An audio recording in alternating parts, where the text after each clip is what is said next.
Bonjour les amis du quintet du jour. On va vous présenter le quintet de Vichy du lundi 15/6/2020. Il s'agit d'une course attelée, course D, avec 16 partants qui vont en découdre avec la distance de 1050, sachant bien qu'il y en a deux photos pour ce type de Connat Dia. Pour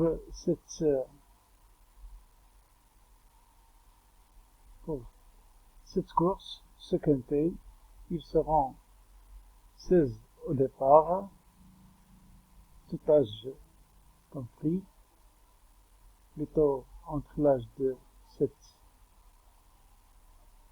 et 10 ans, femelle et mâle aussi.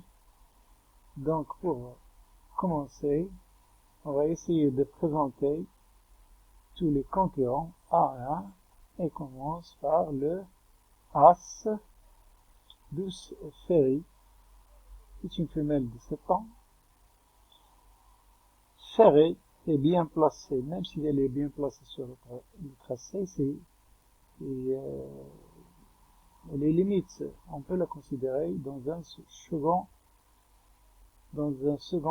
choix, mais elle a besoin de rassurer selon son entraîneur.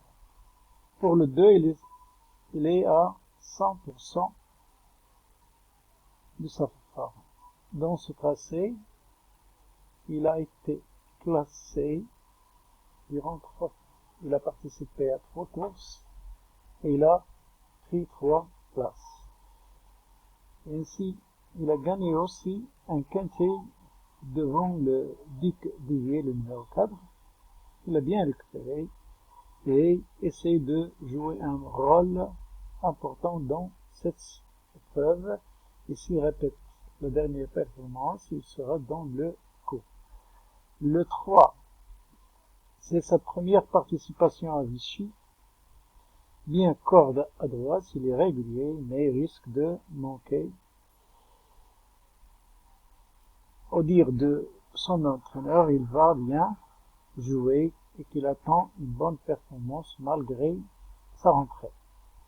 Pour le numéro 4, Duc de Duvier, à voir sa dernière performance, on peut le considérer, où il était placé deuxième d'ailleurs, on peut considérer qu'il a les moyens de bien tenir et profite ici d'un bon engagement, donc il entend bien de faire parce qu'il est au top de sa forme. Le 5, c'est un bon engagement pour lui, donc un rachat escompté, surtout avec un jockey avec lequel il a réussi, ou bien il a une bonne réussite, surtout à 100%. Donc c'est une belle possibilité pour les places. Le numéro 6, Cariuso Julerie, ou plutôt Diaz Diarte. Il débute d'ailleurs ici. Il se défend bien dans les deux spécialités, on peut appeler. Une note de méfiance s'impose et n'est pas hors d'affaire, et on peut le glisser en fin de combinaison, si on a la place bien sûr. Le 7, il n'est pas prêt, il risque, et on peut le mettre à l'écart, tout simplement. Le numéro 8, Ananda, quatrième du quintet du 11 mai, ici même, il a une bonne chance. Et on peut envisager une bonne place avec elle à l'arrivée. Desperado, le numéro 9. Ferré, on doit attendre, et surtout, au deuxième poteau, ses chances sont minimes. Pour le 10, c'est le cheval à battre. Il est extra main droite, profite ici d'un bon engagement, et il mérite, et on peut le considérer, au dire de son entraîneur comme une base. Pour le 11 Blackjack la nuit,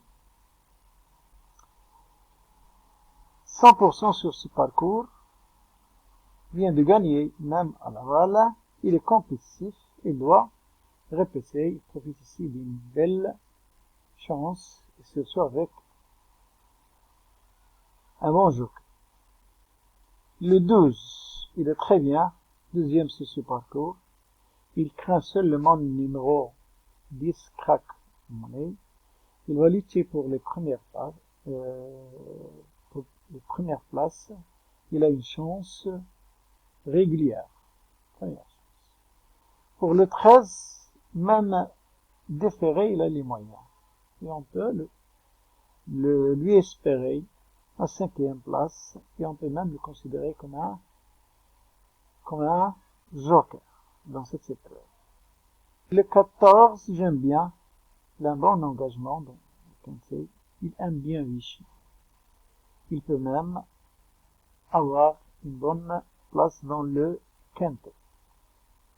Pour le 15, c'est une rentrée, il n'est pas fixé, on attend et on peut l'écarter en toute sécurité. Pour le 16, il accumule les disqualifications. Son entraîneur est dans le doute, même s'il profite ici d'un engagement en or, on ne sait pas où il en est. Point d'interrogation, même pour nous. Alors, d'après cette lecture, les données qu'on a, on peut sélectionner les combinaisons suivantes. Le 10, le 11, le 2, 4, 12 sont dans le tableau. Et on peut glisser derrière 8, 5, 14, 6. Un peu de doute avec le 3, 13 et le 1. Mais en toute sécurité, on peut écarter le 16, le 9, le 7 et le 15, même si, point d'interrogation sur le 16. J'espère vous voir prochainement. Merci et à bientôt.